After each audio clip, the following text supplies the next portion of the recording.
I will say something else that I never talked about. I never told you because we just started dating when it started to be painful to have sex. I was happy and never, there was nothing of that I had before. But then all of a sudden, I had these weird, ruminating, dark thoughts.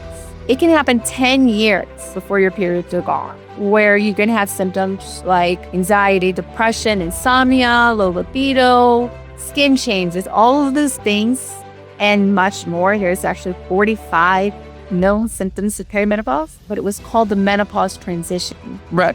They never called it perimenopause. And so there was no real word for it. So we all just thought that at 51, we would basically stop having our periods and have some hot flashes and it would be over. What was the thing that set it off where you said, this is perimenopause or menopause or something in that realm? Like, how did that realization come? Well, you are listening to Perimenopause Explained. This show is about perimenopause, the years before menopause, when things start changing, also before anyone calls it menopause. Each episode is real talk from real questions to explain what's going on in your body. No hype, no minimizing, just straight answers and honest conversation. If something feels off and you haven't gotten clear explanations yet, this podcast is for you. Most women don't come to us saying, I think I'm in perimenopause. They come in saying, I don't feel like myself. They've been told their labs are normal. They've been told it's stress or aging, but something feels off. Yes. What's really happening underneath all of that is a hormonal show. So not one low number, but changing, unpredictable hormone patterns that can affect sleep, mood, focus, weight, heart rhythm, libido, pain, almost everything. I'm Stephen Youngblood, MD. And I'm Crystal Burke, nurse practitioner and menopause specialist. This is Perimenopause Explained, where we talk about what we actually see in the clinic practice, the questions women are asking, the things medicine doesn't explain very well. We're not here to tell you what to do. We're here to help you understand what's happening so you can make better decisions for yourself. One quick note before we go further. This podcast is for education and conversation only. We are not diagnosing anyone or giving personal medical advice here. All right, let's go. So tell me, when did you first start noticing changes?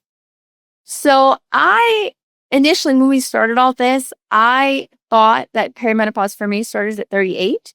But, we talk about this, and it actually started at 36. You and I had just started dating. It hadn't been that long. But I started having dry skin. I'd always had psoriasis, but it never really bothered me. And all of a sudden, it was horrible. I started having joint pain. I ended up with basically hand braces on both my hands. Do you remember that? Mm-hmm. I remember the hand braces. And so all of a sudden, really bad joint pain. It ended, and that went on for a couple of years. And then when I was 38, I stopped being able to sleep at all. I was sleeping 4 hours a night. That was it. New anxiety, new depression. It eventually ended up with palpitations. So many things happened. Can you go in a little bit more detail around the depression and the anxiety? I remember it being more anxiety than depression. If it was depression, you hit it very well. So can you talk a little more about the anxiety? When did it come on? What was it like? So I think it started kind of slow, but then it got really bad. One of the things that happened is I had crying spells. I would cry and not be able to stop. One of those happened while we were in a play at the Sanger. Do you remember the name of the play? My Fair Lady. My Fair Lady, yeah. That's a tearjerker there. It had nothing to do with it. I couldn't watch the play. I was thinking, which, if you remember, y'all used to call me Sunshine. Mm-hmm. I was happy and never, there was nothing of that I had before. But then all of a sudden, I had these weird, ruminating, dark thoughts, which is actually not uncommon in perimenopause. Perimenopause affects your brain. It affects when the estrogen's going up. It affects your serotonin, dopamine, cortisol. So yeah, I had crying spells.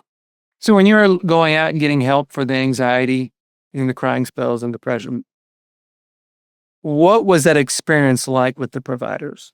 Like, can you dwell into that a little bit? Yeah. So the anxiety and depression, I saw a psychiatrist. I had therapy. Even I knew though that I didn't think it was regular anxiety and depression, but I had no idea that there was anything out. But I had days, most of the days, I had these weird ruminating dark thoughts. And then some days, weirdly, I was so clear. And like, I knew that there's nothing wrong. There's no reason why these things are happening. And then that would happen again. And there was no reason for any of that. But the psychiatrist and the therapist tried to help me the best they can. And they helped, they did what they could. But a lot of this gets brushed off. Like as this couldn't be anything but regular anxiety and depression. There's nothing that's going to fix this except for antidepressants. Like when I also at one point had palpitations, ended up in the hospital. And it was clear that something's going on. My heart rate's high on the monitor. But it gets brushed off as depression. Mm-hmm. I lost my voice for 6 months. I remember that. That was the worst. That was the worst. But in perimenopause, It didn't help. I teased you nonstop. No, that did not help either. I know. That did not. In help retrospect, I wouldn't do that. Uh-huh. Realizing that, Right. But yeah, I was told. So I lost my voice, and I was told that was in my head. But it got to the point where, remember, I had to ask you to come to the doctor with me, which is demeaning. As an adult woman, I should never have to ask anyone to come to the doctor. No. Yeah, I mean, definitely. I think that's actually kind of a shame of the medical system, that we have a tendency to brush off people. So they feel the need to bring in other people. I remember you almost undergoing a procedure for your voice. Yeah. Can you talk a little bit about that and how I think at the last second it was avoided? So at the last second, I had actually gone, but it was something about, so I was seeing ENT, and that was the worst experience I've ever had in the worst medical experience. But we won't name the doctor. I'm not going to name any names, but I was not hurt at all. But anyway, so they were about to do the procedure, and he looked at me and he said something about the way that I was sitting made him want me to see neurology. And so they stopped the procedure. So they didn't tell me anything else. They just said, go see neurology, and then we'll talk about all this again. So I went to see neurology, and turns out later I found out for sure that I have dystonia. So a muscle in my neck and my shoulder, my back. But it also turns out later we find out that that's what was affecting my voice, because in perimenopause, anything that you have can get worse, and evidently I've had this for a while. But that's how I ended up in neurology. And that was when I had to ask you to go with me, because they were saying that there's nothing wrong, and basically like this was in my head, and that there was nothing wrong with me. But I was debilitated, not being able to talk, especially in the job that I had. At the time, you had a job that required lots of talking. My entire job was conversation. So yeah, it was difficult, but it was just that it was all in my head. Although I will point out, there's no saying it's all in his head. I will point that out. The gender bias in medicine. No, okay, fair enough. You cannot deny. So I'm not denying it. So these things start by the time we come together. You notice the dry skin. You notice you had a run of 6 months where you lost your voice. Saw numerous ENTs, by the way. I remember you seeing more than one.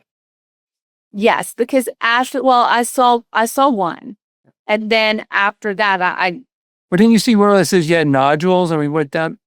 first I saw one, but that was in the same office, and that was just because I needed an emergent appointment because of my job. Mm.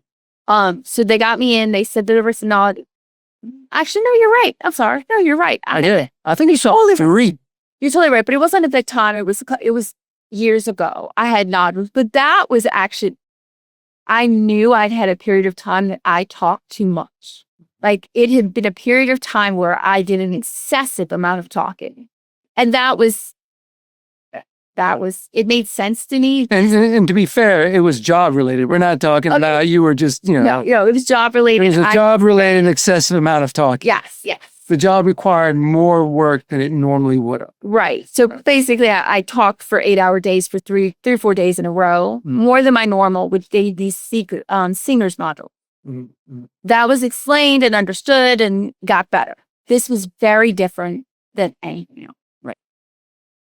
I will say something else that I never talked about. I never told you, but because we just started dating when it started to be painful to have sex. That's not something that people talk about, and I've never really talked about that, but that happens to more than 50% of women. Mm-hmm. Oh, yeah. It makes sense now. Okay, so this starts the whole voice, nodule, multiple ENTs, speech therapist, if I'm not mistaken. Yes, speech therapy. At the same time, you're having dry skin. I vaguely remember you being on some biological medications at one point. Yes, I have psoriasis, and it never bothered me before, but I have psoriasis, and I started having the joint pain.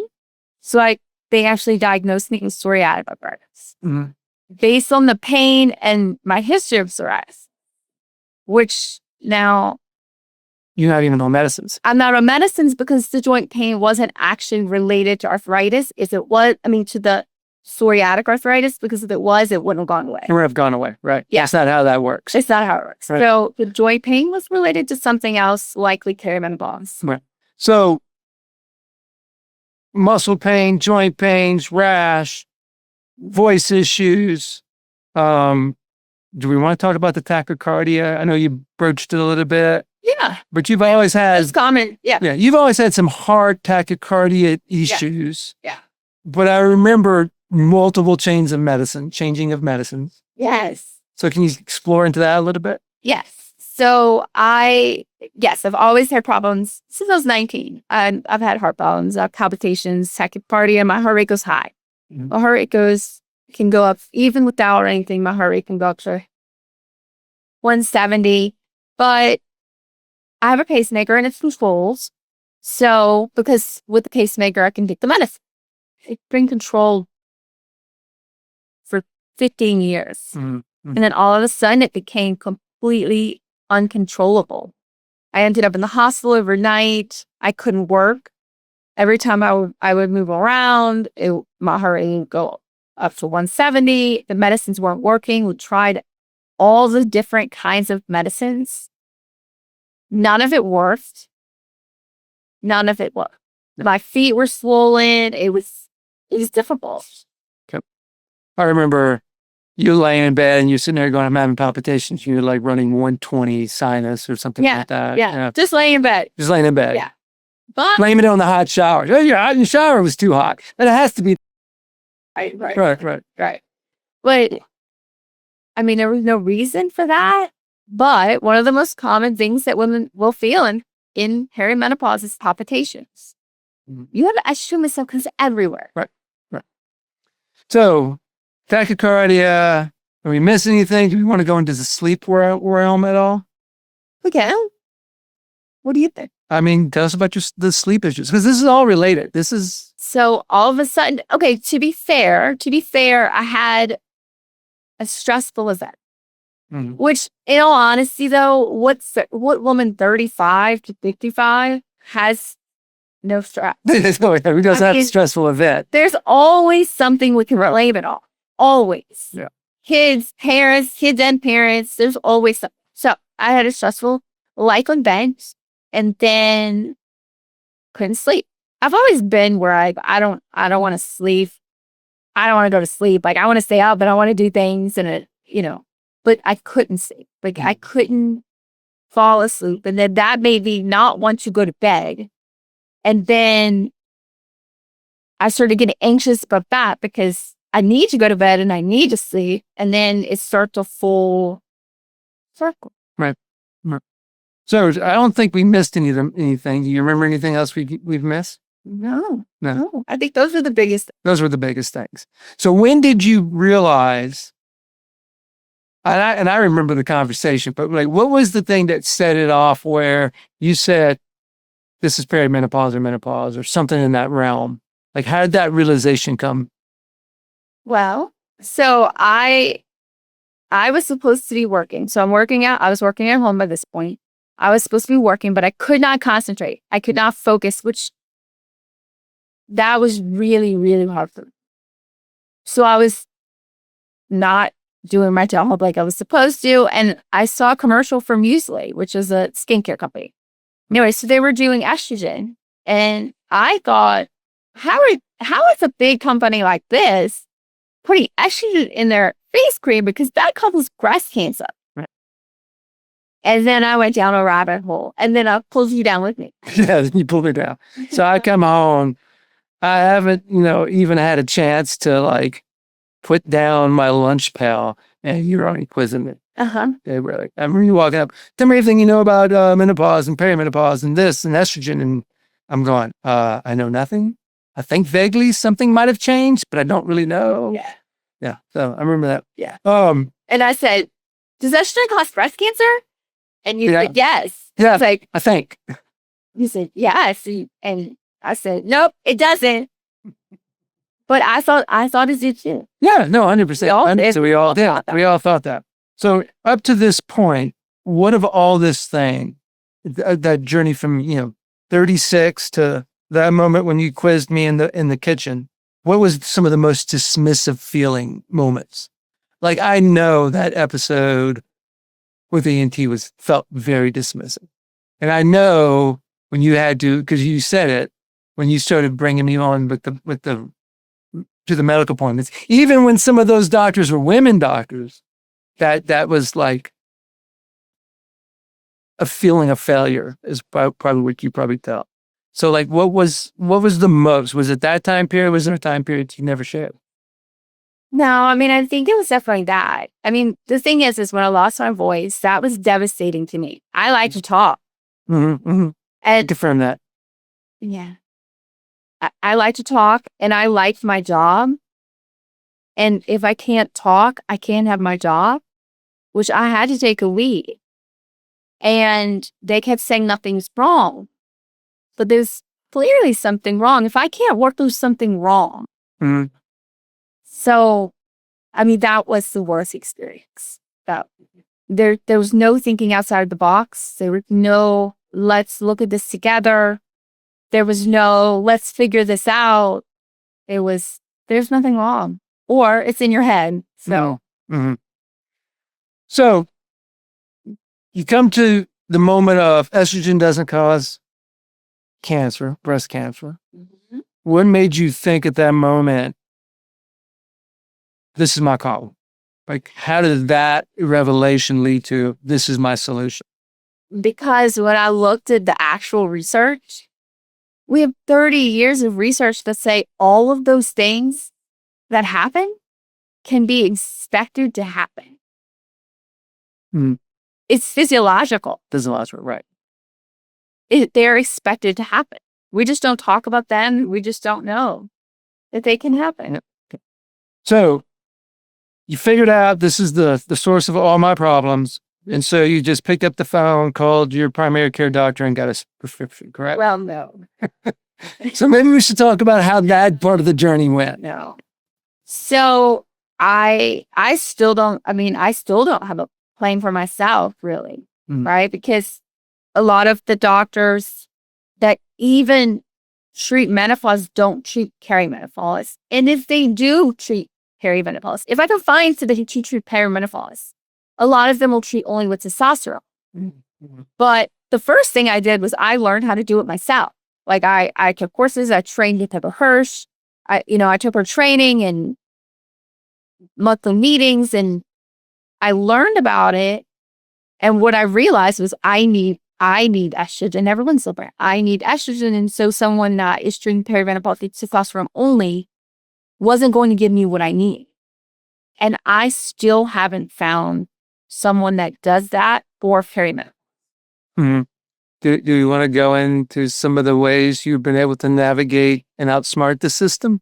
I mean, we can. We can skip all the illegal things. Okay. So do we want to talk about going to a foreign country to get some treatments? We can. We don't have to name the country. Yeah. But yeah, I couldn't find anybody. These are legal meds, these legal prescriptions. It is just that none of the doctors I saw were familiar at all with perimenopause. And to have a prescription, I don't want you to prescribe for me. You live in the house with me. I don't want that. I can't prescribe for myself. And to be fair, when I do prescribe for you, I charge cash, large sums of money. I know. That's I'd rather go to the country. Yeah, 100%. It was actually cheaper. Yeah. But yeah, I still can't find anybody. There are online places that will do estrogen, progesterone, but not and testosterone. Like I needed all of them together. Mm-hmm. So yeah, I had to go out of the country. So you start a practice. It's online to create what you can't find. Yeah. So can you throw a little bit as to what was you thinking when you were doing this? Because traditionally, so when I came out of residency in 2005, it was you hang a shingle on brick and mortar, right? And if you did anything more than like run an advertisement in a paper or, have a billboard, you were looked down upon by the other physicians in the community. Absolutely. Like I was advised not to do commercials. That's tasteless. We don't do that. Boy, times have changed, right? Yes, indeed. I'm over here doing, TikToks now, trying to get. So, can you talk about like what made you come up with the way you wanted to design this? Like, what was your learnings in previously, and how did that just bring it up this one time? First of all, I had already taken time off work. I'd already taken I could not take more time off. I could not. And the research shows the average woman will see 5 to 7 providers to even hear the word perimenopause. And then getting treatment is a full other thing. So I didn't want to take time off work if I couldn't. And so I wanted to use something that let women have the choice of seeing a provider online. Plus, as a patient, if I want to sit on my couch with my hair in a ponytail, I like that better. But I wanted to get them the option. They could see a provider online, or they can come in person to see a provider. So that was one of the things I wanted to. At the time, I've changed my mind since then, but I wanted to use insurance if I could. Mm-hmm. I've since noticed that can be a problem, because sometimes paying cash is cheaper than using insurance for medication. But I wanted to have that option. I had gone to one place trying, and they had given me compounded medications, which didn't work well for me. But it was also expensive. It was like $220 for a month. And I wanted to give people the option to pay $7 a month instead. Right. Yeah. But we can, talk about the issues with compounded medicine all day long and the pros and the cons. But most people, if they're given their option, they're going to give me the FDA stamped and approved over. Yeah. I mean, but I want people to have the option. Like if somebody tells me they want compounded, I'll prescribe compounded. Yeah, 100%. It doesn't work as well it works well for some people. Mm-hmm. But on some people, it doesn't work. It's just different. But if somebody tells me they want compounded, I will. But I want people to have the option. Absolutely. And I think that's what a lot of times the medical field does is it doesn't give you an option, forces you down Exactly. a very narrow pathway. Exactly. This is what is correct. So this is what we're going to do. Exactly. Right. Exactly. And, I wanted to be able to have time to be able to, like, tell me what's going on, tell me what can work for you, tell me your story. And so that's why we can't take insurance. Insurance doesn't cover that amount of time. And I wanted people to be able to adjust their medicines or tell me what's happening, me be able to adjust to how they're feeling now without them waiting for an appointment. Prior authorization. Yeah, but even whatever. A regular appointment. Even just a regular appointment, right? So like say everything's going fine and my nights is away but I'm still in perimenopause, so I'm still gonna have changes, right? So everything's been fine, but then now I'm having night sweats again. I don't want to wait 2 weeks. 2 weeks. For an appointment. Right. Or even a week. I don't want to wait a week for an appointment. I want you to be able to help me now. So that's kind of how we made the clinic. Yeah. A lot of the stuff we do happens between visits. As long as we're communicating. As long as, communication is the key. And it doesn't have to be within the traditional take off an hour of work, 2 hours of work, show up at the clinic, sit there. Right. Realize that the doctor's running late because as a doctor, it's really hard not to run late. Yeah. If you're, like when I go see my doctor, I see him first in the morning, first after lunch. Yeah. That is it. Yeah. If it's not in those two zones, I'm not going because I'm gonna be there all day. Yeah. So Stephen, when did perimenopause become real to you? Not academically, but clinically. That's a good question. So after the great quizzing in the kitchen, when you asked me everything, I started looking a little more into it, but not, I had many other things going on at that time, right? So I really wasn't like going down the rabbit hole like you were. I was maybe looking down the rabbit hole, but not going down. I was devoted. Yeah, you were devoted. You were down. I mean, you were down it and had a sight in like a minute. And so it held all the keys of life. So it wasn't until we started really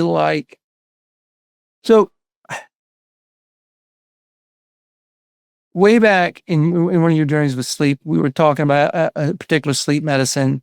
And I asked you, we did the screen for, obstructive sleep apnea and blanking on the name. Epworth? Epworth, yeah. Yeah. Epworth. And I did one and my score was like, 3. And you did it and your score was like 30. And I was like, holy cow, how are you functioning? Because I thought I was scoring high. Like I was like, hey, I'm actually kind of tired. And I thought, well, there is probably something to this. And, let's go through the process and see what happens. And I think, noticing there's been like noticeable differences. So that's when it becomes real. It's like when you give a patient, though I didn't give you any of this, but when you see a person get something and that something completely changes them.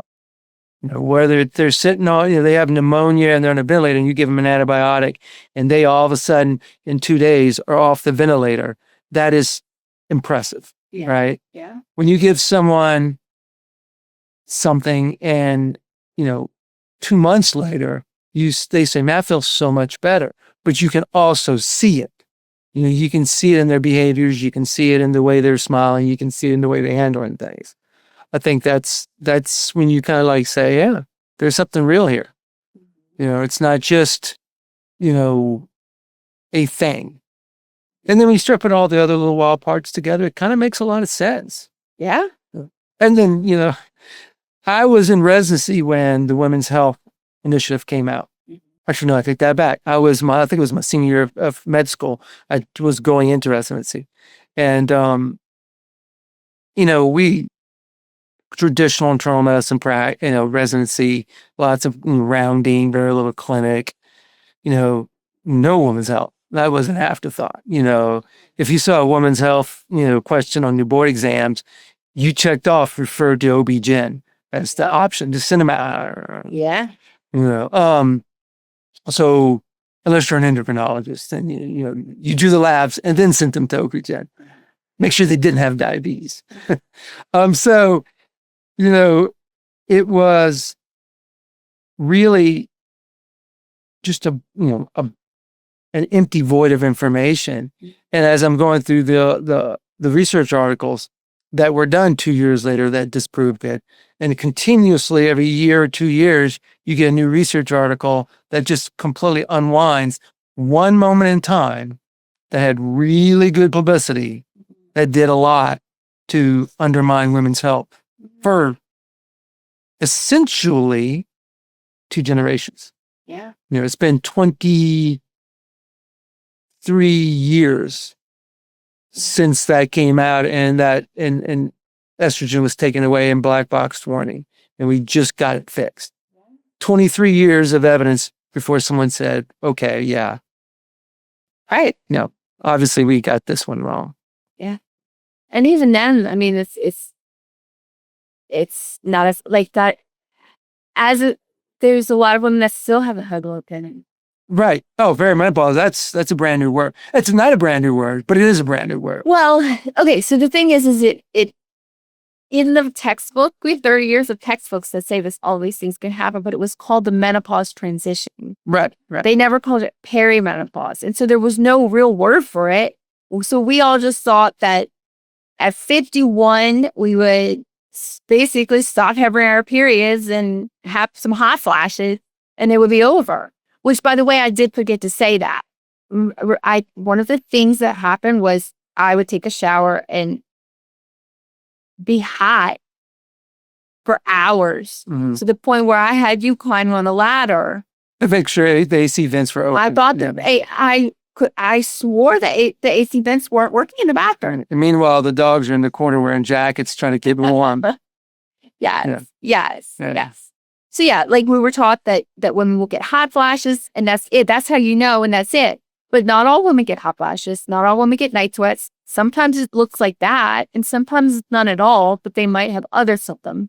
Mm-hmm. And a lot of women say they have no symptoms, but a lot of women also don't know what those symptoms are or what they could be. Or, and realizing, because, when you get anxiety or you get something that's not like blood rushing out, it's hard. It's like, oh, I got a lot going on. This happened. My kid got kicked out of school, Yeah. Eggs are $5 a carton now, whatever they are. Actually, they are still $5 or $10 a carton now. And, so there's a lot to be anxietal about in daily life. Yeah. So when you reach a point of, I'm tired, I'm anxious, I'm having palpitations. Well, I had 3 cups of coffee today. Maybe that's it. There's always something. And it's hard to put those pieces together because it is very, very, soft things that are going on initially. And so until you reach a certain point and someone says, hey, have you thought about? Yeah. You're like, the perimenopause. What is that? Yeah. Well, I was just talking to somebody today and I was like, well, I can't tell you for sure that it's perimenopause. Could be anything. But I went through the entire list of symptoms and I was like, but these things have been shown in research to be related to perimenopause. She was like, oh, wow. Because she's never thought about all of them together like that. Right.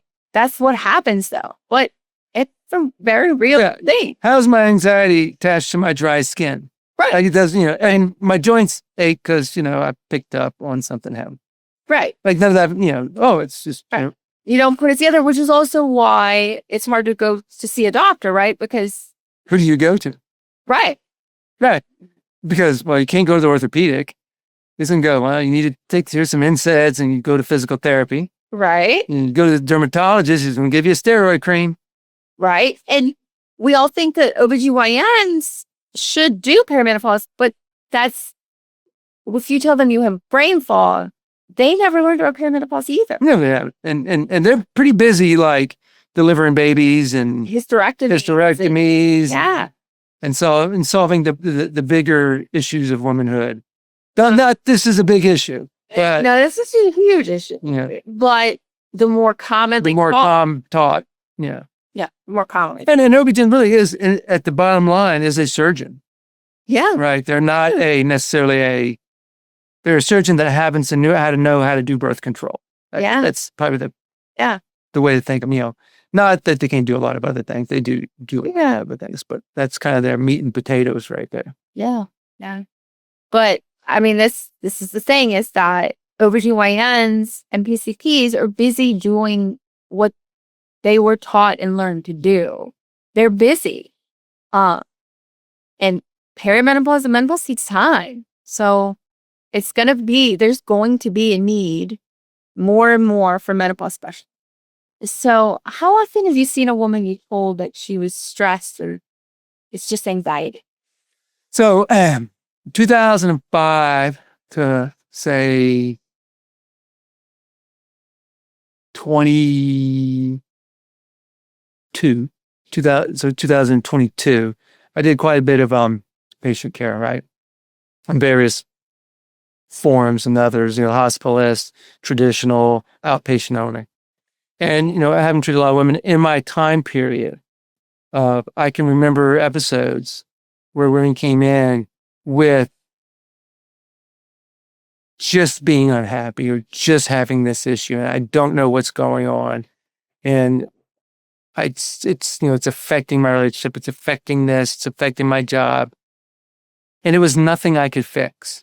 You know, I can give you a depressant. I don't know that's going to help, but I can give it to you. And unfortunately, I think a lot of doctors in the past for that have given out benzodiazepines for it, which I think's, you know, there's a love-hate relationship with that medication, right?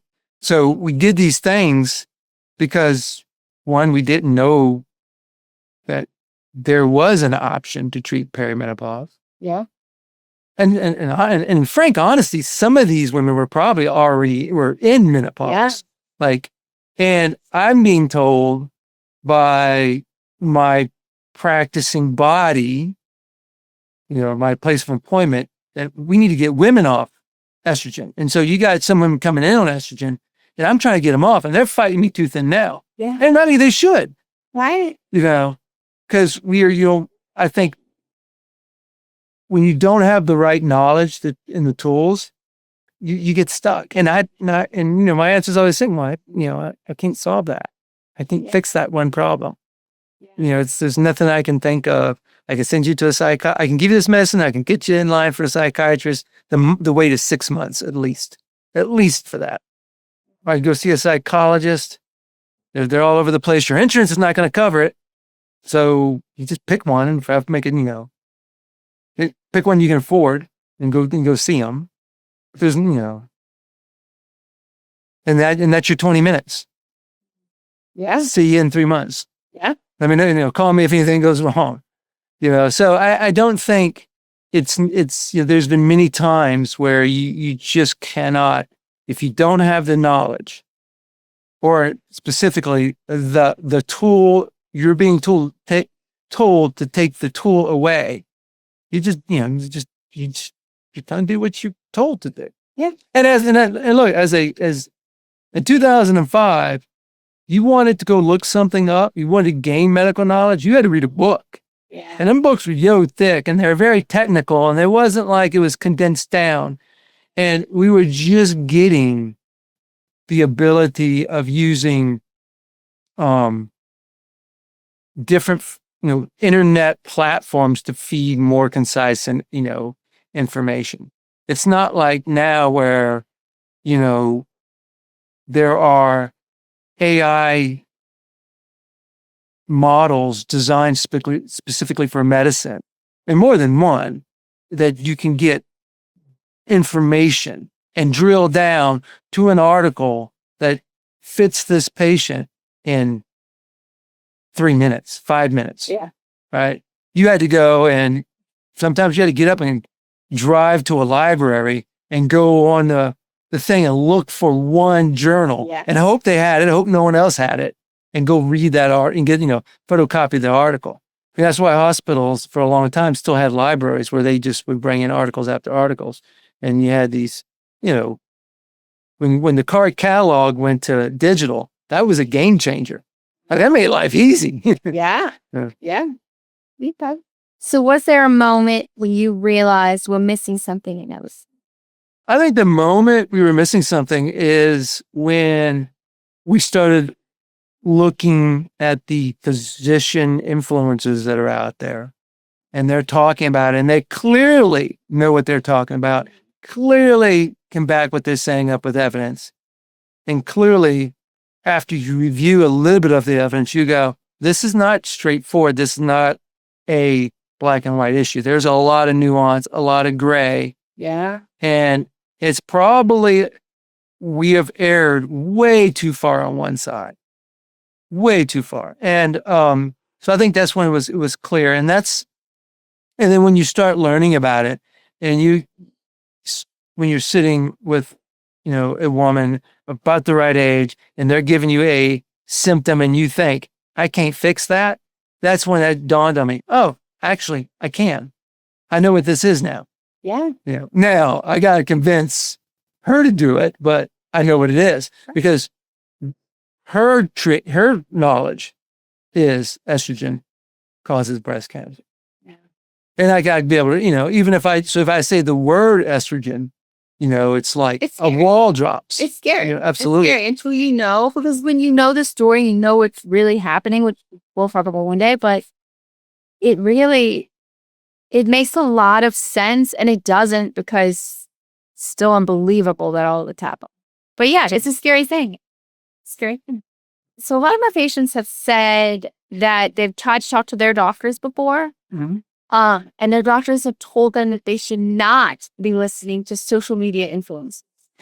So I think social media is like nuclear power. It can power a city or a state. It can also destroy a city or a state, right? Yeah. So social media, I think if you need to check everything. You need to go and ask the hard questions, ask the experts in the field. And I don't remember what it was. I was scrolling through something, and something popped up on my feed, and I read it, and I thought, man, that's a bunch of BS. And I paused and went, let me go look it up and make sure it's BS. And I was wrong. It wasn't. There was some evidence for what that person said. Okay. And I'm like, okay. I really need to start questioning my own, biases a little more. So that's the first thing. Always question your own bias. Yeah. If I am wrong, how am I wrong? What am I losing if I'm wrong? Right.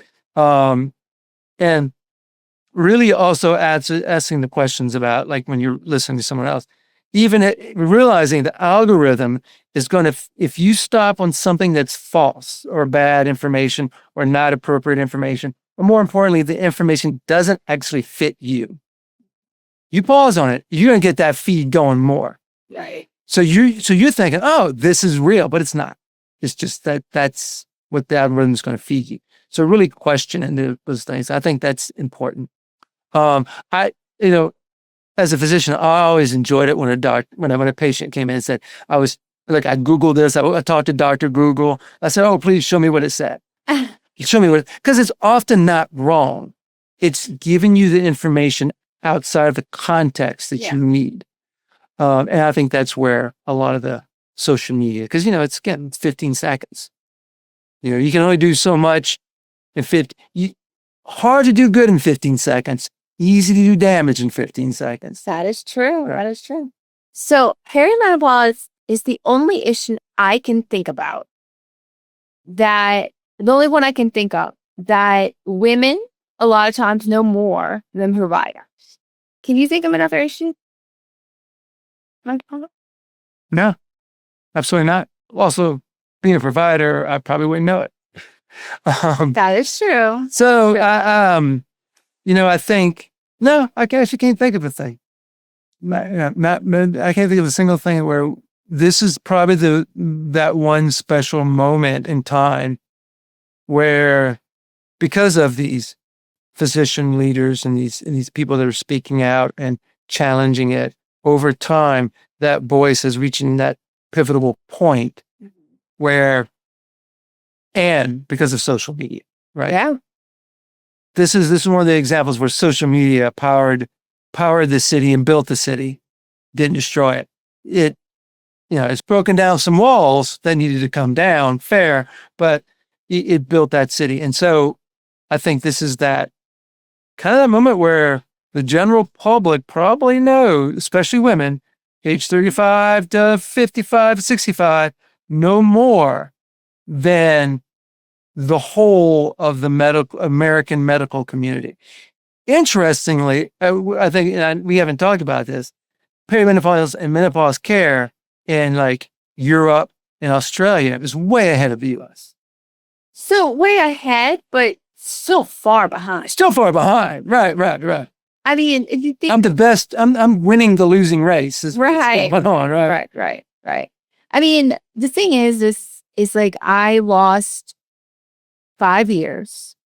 Like that it could have been like, did I lose them? No. But did I not have to have anxiety, depression? Could I have slept? Like all that could have been changed. But at least I know it now. And your daughter will know it. She already knows it. Yes. Yeah. She already knows it. Yeah. That was 5 years of suboptimal Crystal. Well, I mean, it was like it affected every day of my life. Yeah. So yeah. I mean, I wish I had done that before, but I'm glad that Carly already knows, and it is an interesting issue in the medical world that really isn't like any other. Right? Absolutely. So what is perimenopause? Exactly. So estrogen doesn't disappear. Your periods don't disappear, go away, but it can happen 10 years before your periods are gone, where you can have symptoms like anxiety, depression, insomnia, low libido, skin changes, all of those things and much more. There's actually 45 known symptoms of perimenopause, more than that. But it's when there's hormonal changes that you can have even before your periods change. So it's the time before perimenopause. So you have symptoms that can disrupt the full life. Right. And this is easily diagnosed with lab work, correct? No. So you can check a lab. You can check your estrogen at 8 a.m. and it might be 150. You can check your estrogen at noon and it might be 50. And both of those are normal. So the difference is I'm not going to feel the same at 150 as I do at 50. So that big swing is what hurts me. So labs can also be hard and really discouraging. So like if I'm having really bad hot flashes and I look at my labs and I say, oh, my level is normal, that's really discouraging because then, I might be told your levels are normal. But that level doesn't say what it was 3 hours before that and the previous day. And that's what I feel. It just doesn't show. Mm-hmm. And what are like the core medicines you would use to treat perimenopause? So I prescribe estrogen, progesterone, and testosterone. Everyone is different. Some need estrogen, some need estrogen and progesterone, some need estrogen, progesterone, and testosterone. Everyone's so different. But I look at what symptoms are bothering her the most and start with that and then adjust as we go. Because there could be lots of your body things. Right? The whole thing. So lots of adjustments. Absolutely. So this is kind of a get to know us episode 1, right? Future episodes are going to be more around answering questions. Yes. So starting with the next episode, we're going to be taking questions from real women from Reddit.